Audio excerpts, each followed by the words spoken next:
Bom, boa tarde a todos. Eu gostaria muito de agradecer o convite para participar desse Fórum Nacional.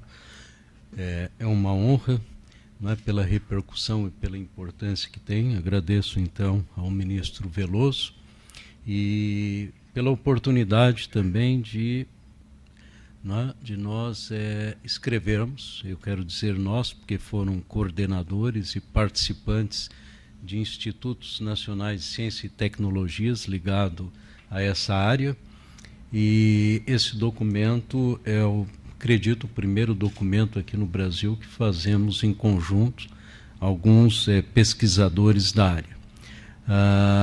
Eu acho que o assunto tem sim muito a ver com o que foi discutido durante o dia de hoje, porque o Brasil, né, pela sua dimensão continental, é um país que tem por obrigação, se pretende o seu desenvolvimento ao longo do século XXI como uma potência econômica, não é, e de respeito como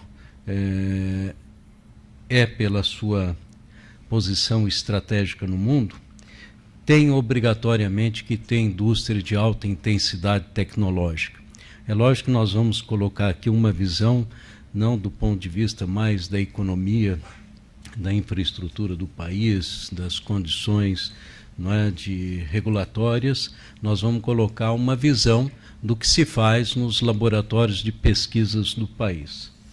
Bom, a motivação é também econômica, não é? Aqui eu tenho dados de exportação e de importações relativo ao ano de 2012, dados da BINE, que mostra que o Brasil tem um déficit de 35 bilhões anuais na área, não é, eletroeletrônica, sobretudo eletrônica. O Brasil consome, não é, vorazmente uma parafernália eletrônica enorme e a nossa produção é pífia. Não é? Nosso mercado, não é, resumidamente colocado aqui, não é, em vários segmentos da área da eletrônica, é um mercado que está chegando próximo aos 90 bilhões de dólares anuais, e esse mercado tende a crescer, principalmente ao longo do século XXI. Ora, o Brasil não pode ficar com esse buraco na balança comercial. É lógico que aí exige-se, não é, um conhecimento tecnológico avançado e, portanto, indústrias, não é, de alta intensidade tecnológica. Outro problema, como foi colocado no próprio título, é o problema até de segurança. Não é? A eletrônica hoje é muito importante para a segurança nacional, para a defesa. Coloquei aqui só dois exemplos. Nós temos duas Amazônias, não é, enormes, não é, e nós temos o dever, além do direito, de proteger todo esse conhecimento, não só do ponto de vista científico, não só do ponto de vista econômico, mas do ponto de vista social e assim por diante. Falando da Amazônia Verde e da Amazônia Azul, não é? Bom, eu vou pular algumas coisas, mas rapidamente, para que um país se torne competitivo, não é? De um lado ele tem que ter, não é, os seus fatores básicos de competitividade. O Brasil aí ocupa 38ª posição no ranking mundial, e lá na outra ponta, fatores de inovação. E aí o Brasil está numa situação ainda mais crítica, não é? Em 86ª posição. Esses são dados do Fórum Econômico Mundial, não é? No geral, o Brasil ocupa a 58ª posição no ranking de competitividade e, como já foi citado aqui, é um país que tem uma das maiores economias do mundo, não é? É uma contradição conviver com isso, não é? Obviamente, se passa por políticas públicas, não é? E a capacitação na área de eletrônica também, não é? Eu só vou, obviamente, não vou falar dos incentivos, não é? E a parte regulatória, que já foi muito comentado aqui durante o dia de hoje, mas uma parte importante é a capacitação no que diz ao capital humano. Não é? Nós também não podemos adiantar que nós vamos ter uma indústria de alta intensidade tecnológica se nós não tivermos a capacitação humana, que é extremamente necessário. Não é? E aí é que entram os papéis dos Institutos Nacionais de Ciência e Tecnologia, e aqui eu estou listando não 7, mas dos que participaram diretamente do documento, não é? O INCT, não é? Em materiais em nanotecnologia. Nós temos aqui o coordenador desse INCT, o professor Elson Longo, que tem uma equipe maravilhosa nessa área, não é? O INCT de Nano e Microeletrônica, coordenado pelo professor Jacob Schwartz, da Unicamp, não é? O INCT de Nanomateriais de Carbono, não é? Nós temos aqui o professor Flávio Plentes, que vai discorrer um pouco sobre esse INCT, o INCT de Eletrônica Orgânica, que eu coordeno, e o INCT de Nanodispositivos Semicondutores, que é coordenado pela professora Patrícia Lustosa, aqui da PUC do Rio. Não é? São várias as tecnologias, não é? E também conhecimentos científicos que têm sido desenvolvidos dentro desse INCTs.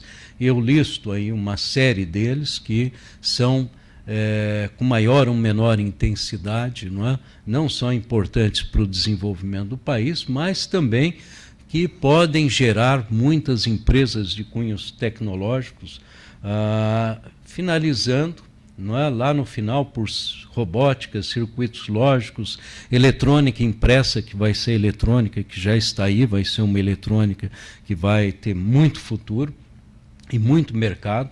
Não é? Eletrônica flexível, com papel inteligente, cartões inteligentes de comunicação que vem vindo por aí. E, obviamente, a parte de microprocessadores, que são os chips, não é? Que é o suprassumo de todo o conhecimento tecnológico dessas áreas. Não é? Aqui tem um mercado, não é? Mundial previsto para 2012, não é? Onde todas essas tecnologias são aplicadas, não é? Na área de displays, de circuitos lógicos e memórias, sensores, na área energética, de iluminação e assim por diante. Eu vou falar um pouco da eletrônica orgânica agora, e quase não estou falando de nanoeletrônica. Não é? A questão da nanoeletrônica, ela entra, não é?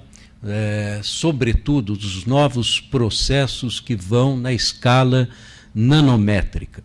Então, o homem hoje está desenvolvendo uma série de tecnologias altamente sofisticadas de manipulação da matéria na escala nanométrica.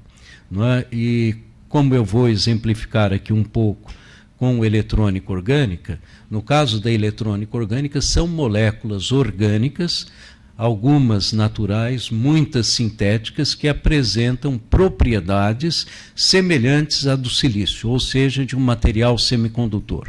E manipular essas moléculas de propriedades semicondutoras, não é, é o desafio que se coloca no momento, e é aí, não é, que a pesquisa de fronteira entra, e o homem está conseguindo manipular e tirar as propriedades dessas moléculas para uma série de aplicações. Aqui eu coloco algumas nos casos dos famosos OLEDs, que eles já se tornaram até populares, não é? Ou seja, os diodos emissores de luz orgânicos, em cada pixel, não é?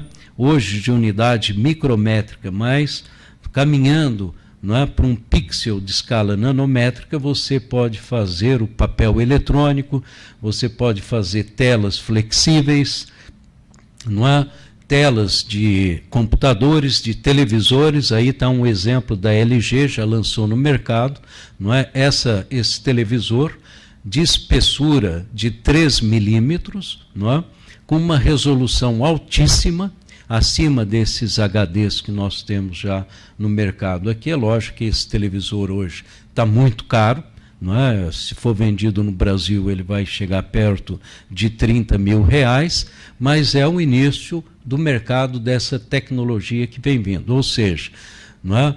Os LCDs, os cristais líquidos, acabaram com o tubo de raios catódicos. Essa tecnologia vai acabar com os LCDs.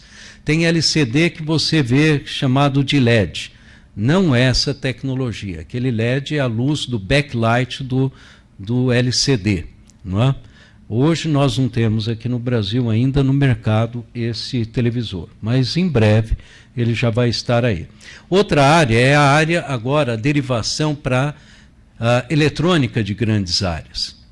A eletrônica de grandes áreas vai ter um mercado enorme em OLED, por exemplo, na parte de iluminação, painéis de iluminação. Ou seja, dentro de poucos anos, nós iremos trocar toda a iluminação, não é?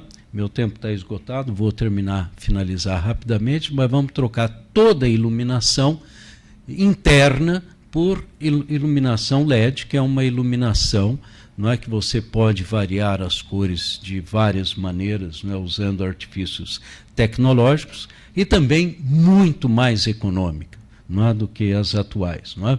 Outra grande aplicação é de fotovoltaicos, transformação direta de energia solar em energia elétrica. Essa é uma tecnologia que está avançando com uma rapidez enorme.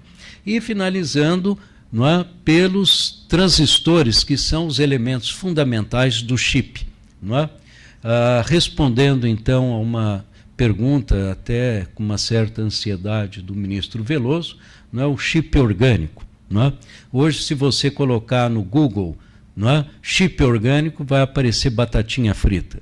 Não é? Mas o chip orgânico vem vindo aí, e já tem, ali eu mostro o chip, o famoso Intel 4004, que está ali em cima, na tela, tá certo? E do lado nós temos o gráfico, não é? A lei de Moore, não é?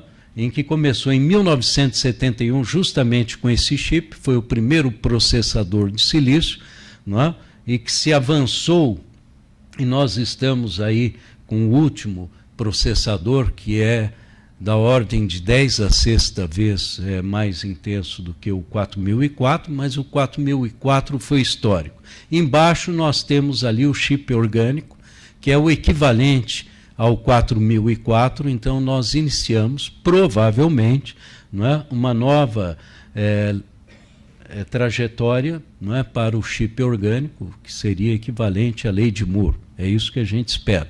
Agora, esperamos que nós não vamos gastar 40 anos para chegar num chip orgânico de alta intensidade tecnológica, mas, obviamente, vamos trabalhar com muita, né, realizar muita pesquisa até chegar num chip de alta intensidade, não é, de memória e de processamento. Para terminar, só falando aqui, não é, de previsão de mercado, não é, já tem estudos bastante consistentes que mostram, não é, um mercado já de 33 bilhões de dólares para o ano de 2017. Bom, então nós temos esse livro que já foi mencionado pelo ministro Veloso, não é, onde contém esses dados e também muitos estudos pelos outros INCTs, e eu quero agradecer muito a atenção. Muito obrigado.